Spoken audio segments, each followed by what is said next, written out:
Jesús, el Evangelio en los Evangelios de cada domingo. Un servicio para los ministros de la palabra.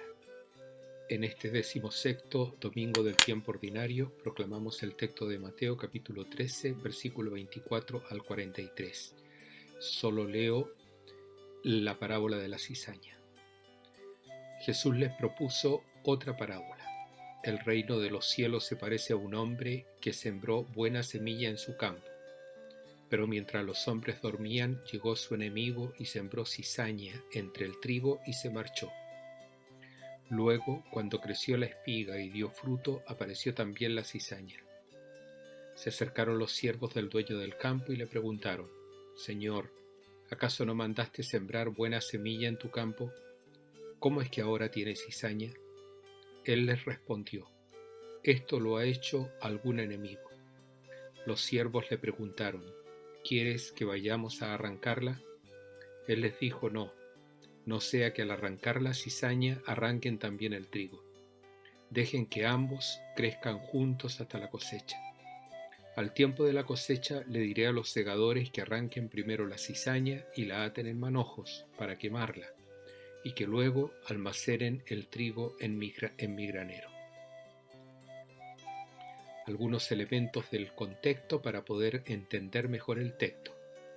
Continuamos con el mismo contexto literario de los domingos anteriores, es decir, el tercer discurso de Jesús que corresponde a Mateo capítulo 13. Este discurso se centra en las parábolas del reino, y las parábolas del reino destacan dos cosas: las características o notas distintivas del reino y las características del Dios que desea reinar. Jesús realiza la enseñanza sobre el reino mediante un género literario sencillo que son las parábolas. Este género literario pertenece al ámbito sapiencial. Se dice machal en hebreo o en arameo y significa comparación, enigma. Este género literario, el de las parábolas, invita al oyente a ser parte del relato. Le invita a establecer las relaciones adecuadas que les permita concluir la enseñanza. Así, al lector, al oyente, la parábola le exige conocimiento y complicidad con aquel que está diciendo la parábola. Mateo 13 contiene 7 parábolas, todas relativas al reinado de Dios. Ya hemos dicho que la parábola no solo se lee para descubrir las características del reino, sino, sobre todo, para vislumbrar la identidad y las cualidades del Dios que quiere reinar. El tipo de reino y el tipo de respuesta que se le pide al discípulo va a depender esencialmente del tipo de rey del que se trate. El reino será lo que sea y quiera su rey. En una sociedad agrícola avanzada como la del siglo I en Israel, hay intensas relaciones de amistad y de enemistad, y también un clientelismo muy fuerte. La gente depende de eso, depende de los clientes que tenga para poder vender los productos del campo. Por lo tanto, una parábola como el sembrador, una parábola como esta, parábola de la cizaña, donde hay enemigos que siembran cizaña, donde hay aspectos que son muy agrarios, que tienen que ver con el desarrollo de la semilla y el producto, la gente lo entiende perfectamente. No debió haber sido difícil para la gente del siglo I entender esta parábola de Jesús. Para poder entender el texto, comprender primero el trasfondo, dos elementos importantes que están contrapuestos. Por un lado, el reino entendido por los cristianos. Los cristianos entienden que en el reino conviven el bien y el mal. Precisamente para eso Jesús les enseña la parábola de la cizaña, y se produce en estas comunidades, en estas primeras comunidades que escuchaban a Jesús, se produce una pregunta: ¿y qué hacemos con el mal? A eso intenta responder la parábola. Este es un ámbito de comprensión. En cambio, el ámbito judío, particularmente de los fariseos, no aceptan convivir con quienes consideran impuros. No existe una posibilidad de aceptar a aquellos que son pecadores, que son extranjeros, aquellos que viven al margen de Dios. La organización literaria del texto tiene 3 momentos. Primero una introducción, versículo 24. Luego la acción, se siembra la semilla y el enemigo siembra la cizaña, versículos 25 al 27. Y luego un doble diálogo. En primer lugar, un diálogo de los siervos del dueño, preguntándole qué opina porque había él sembrado buena semilla, qué habrá pasado. Y luego un segundo momento del diálogo en que el dueño del campo a sus siervos le indica lo que hay que hacer. El versículo 30 contiene la resolución del siervo. Para poder entender la parábola, tenemos que saber que la cizaña es una planta muy parecida al trigo. Prácticamente mientras está creciendo no se distingue cizaña del trigo. Solamente cuando la espiga madura y da frutos, ahí se entiende, se comprende cuál es cizaña y cuál es trigo. Los granos de la cizaña son tóxicos. La cizaña entre los rabinos describe el desorden y la corrupción moral. Con ese término se refieren a este ámbito de desorden y corrupción moral con el término cizaña. Lo más importante de la parábola es que nos habla del reino de Dios en la historia.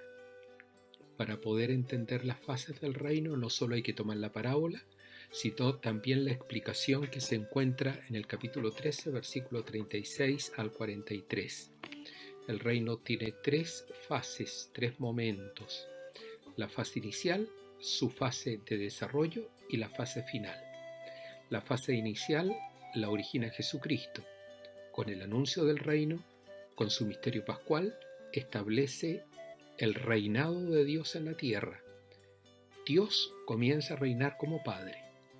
Nos enseña que en este reino existe connivencia de bien y de mal, desde el inicio. El bien está llamado a vencer el mal, pero desde un comienzo ambos coexisten. Estamos en la fase de desarrollo, segundo momento del reino. Nos corresponde la aceptación del mal en la historia. El reino no es un gobierno de justos y puros. Existe también el mal, y dentro de nosotros mismos también existe el mal. No es que otros sean los malos y nosotros los buenos. En esta fase de desarrollo, esta comprensión del reino es particularmente importante. Y la fase final del reino será el fin de los tiempos, en el tiempo escatológico, cuando el tiempo escatológico se consume, llega a su plenitud en razón del juicio de Dios. Cada una de estas fases requiere una actitud fundamental. En la fase inicial, discernimiento. En el reino conviven el bien y el mal, discernir. Saber qué es lo bueno, saber qué es lo malo, saber qué es lo que procede de Dios y la decisión que asegura, que afirma la soberanía de Jesucristo y rechazar el mal. El discernimiento. La fase de desarrollo requiere de paciencia cristiana. Nos gustaría que el bien triunfe, no siempre va a ser así. En nosotros mismos nos gustaría que el bien triunfe, no siempre va a ser así. Hay que seguir los ritmos de Dios. Dios no solo señala su voluntad, también indica los ritmos como se van cumpliendo lo que Él desea. Y la fase final es cuando el reino se consume, cuando el reino llegue a su plenitud y se selle ya con el juicio de Dios, dividiendo a los malos de los buenos. Juicio es división para separar la cizaña del trigo. La cizaña será echada al fuego, donde habrá llanto y desesperación, y el trigo será puesto en graneros, y allí esos justos van a brillar como el sol. El reino está llamado a terminar en 2 grupos, con 2 destinos diversos. En razón de esta fase final, la fidelidad. Dios nos llama a perseverar en el bien, porque al final es el bien el que va a vencer. Dios, por Jesucristo, ya venció el mal, ya venció la muerte. Nos corresponde ser radicalmente fieles al Señor que dirige la historia. Este es el dinamismo del reino de Dios. Todo esto lo tenemos que leer junto con la explicación de la parábola, que nos señala varios elementos. El que siembra es el Hijo del Hombre. El terreno donde se siembra es el mundo. La buena semilla son los del reino, los discípulos de Jesús.